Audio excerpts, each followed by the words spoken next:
Bonjour à tous et bienvenue sur Lumière et Cheminement. Aujourd'hui, on commence la première vidéo d'enseignement dans la partie soufisme. La première chose qu'on va traiter, c'est l'homme. Pourquoi l'homme? Parce qu'il est important de savoir se définir et de savoir de quoi nous sommes composés, quelles sont les parties de notre être, pour pouvoir réussir dans le cheminement spirituel. Aujourd'hui, la plupart, même toutes les confusions qui existent dans le cheminement spirituel, elles viennent du fait qu'on n'a pas les bases pour bien se définir. Si on comprend comment fonctionne l'être humain, impossible que l'on aille dans des directions qui ne sont pas bonnes.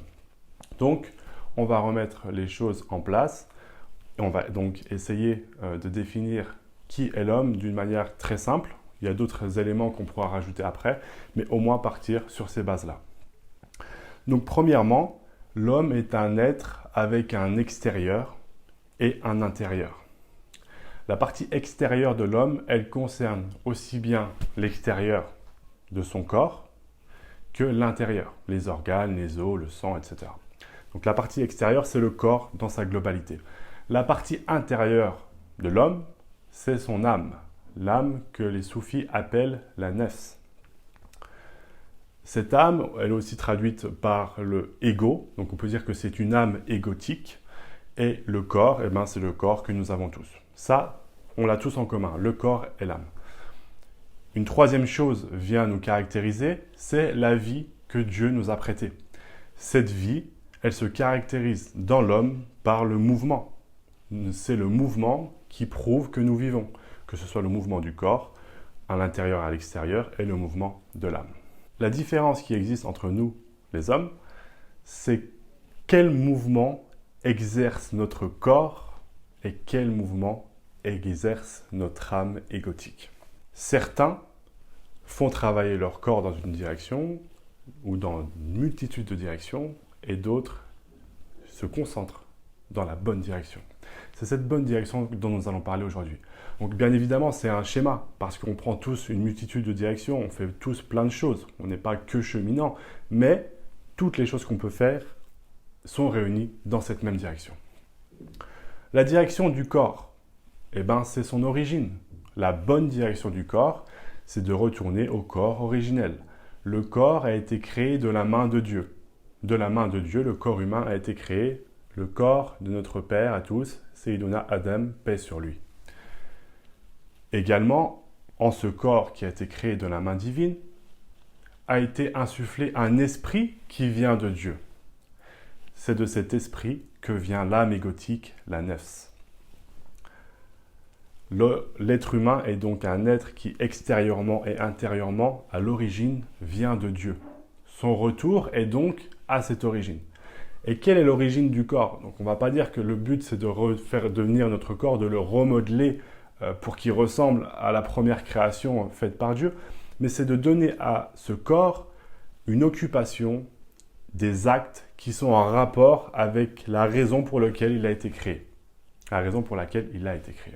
Cette raison pour laquelle il a été créé, c'est de se tourner vers les choses qui sont au-delà du monde matériel, c'est-à-dire les choses de l'esprit. Le corps, dans sa bonne direction, il se dirige vers l'esprit. C'est-à-dire qu'il va avoir des actes, donc dans son quotidien, dans la méditation, dans sa façon de manger, dans la façon de se vêtir, dans la façon de dormir, dans la façon de se comporter avec son environnement, qu'il soit humain ou que ce soit le reste de la création. Ce corps va se comporter d'une certaine manière qui fait qu'il se dirige vers là où il vient. Là, c'est le corps qui est dirigé dans la bonne direction. Pareillement, la nefs, elle vient de l'esprit. Si on devait schématiser la nefs, ce serait un cercle. La nefs est un cercle et son centre, c'est l'esprit. La première chose que doit faire une nefs, c'est donc de retrouver son centre. Si elle n'a pas de centre, ça reste un cercle perdu. La première chose donc est de retrouver le centre. La deuxième chose que devra faire la nefs, c'est accéder à ce centre. Parce qu'il est là, on sait tous qu'on a un esprit. Mais comment je vais y accéder? Comment je vais reconnaître que ça vient de l'esprit et pas d'autre chose? Donc accéder à l'esprit. Une fois qu'on peut accéder à l'esprit, il va falloir être capable de se diriger vers lui dans tous nos actes du corps et de l'âme. Voilà ce que c'est. Il faut faire attention à diverses choses.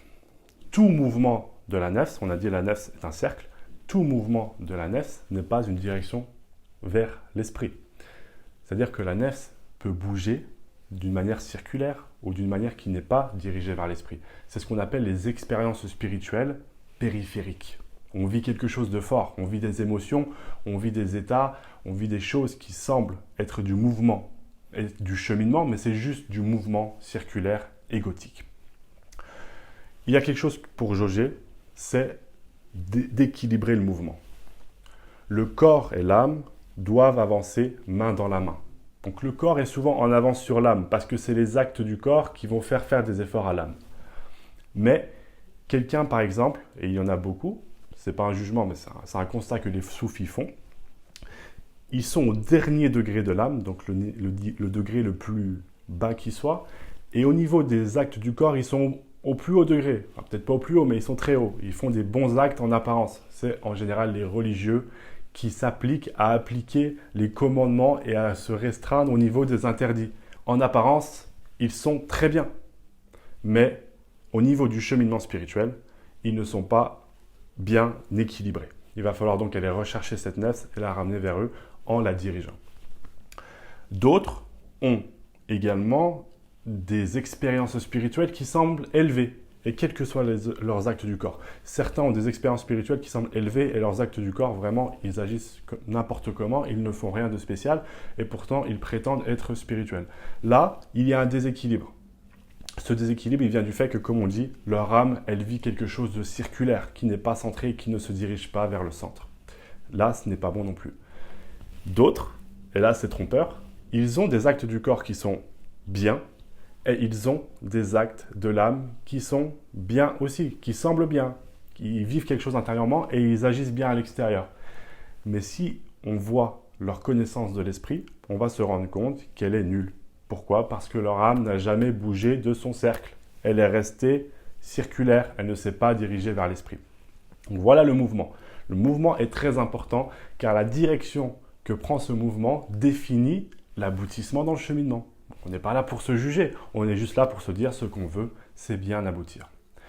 J'espère que les choses sont claires. Il faut bien retenir ça, l'homme est un corps, l'homme est une âme, l'homme est en mouvement. Et il faut bien que le mouvement agisse sur ces deux que sont le corps et l'âme, qu'ils agissent dans la bonne direction. Je vous invite également à lire l'article « Lumière et cheminement, une approche simplifiée » parce que vous verrez qu'il y a beaucoup de choses qui se rejoignent. Voilà, si vous avez des questions, n'hésitez pas à nous les poser, on vous répondra le plus rapidement possible. Bonne vidéo, on se retrouve bientôt pour une prochaine vidéo. S'il plaît à Dieu, au revoir à tous.